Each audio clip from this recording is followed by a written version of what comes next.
dedica per la ragazza più bella del mondo. Amava la musica, aveva tanti nuovi progetti e credeva nei giovani. Nico De Gabbiani, uno degli artisti più celebri degli anni 60, dopo una lunga malattia è morto ieri pomeriggio a 67 anni nella sua casa di Mazzara del Vallo. Nicola Tirone, questo il suo nome alle anagrafe, era nato nel 1944 a Sambuca di Sicilia, nell'Agrigentino. Negli anni 60 il cantautore siciliano riscosse molto successo, soprattutto con il brano dal titolo Parole, inciso con il suo gruppo dell'epoca.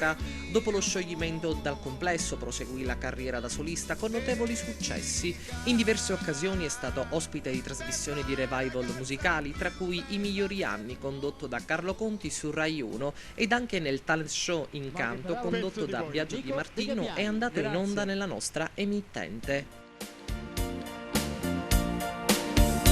Ma non sai che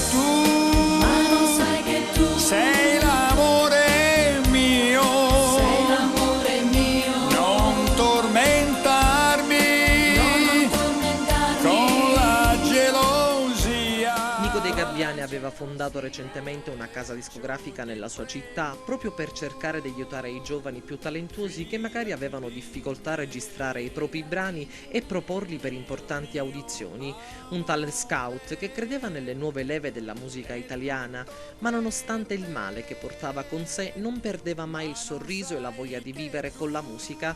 Aveva difatti un nuovo progetto artistico in cui credeva fortemente, quello di fare il vecchio vestito di nuovo, ovvero riarrangiare i suoi più celebri brani con musicalità nuove, più moderne e più accattivanti, proprio per vedere il riscontro dei giovani e il loro giudizio. Un esperimento riuscito con grande acclamazione da parte del pubblico, che entusiasta ha applaudito le sue esibizioni nelle recenti apparizioni nella trasmissione televisiva Incanto. Bravo questo Nico De Gabbiani, mi hai fatto davvero felice oggi che sei venuto, Nico.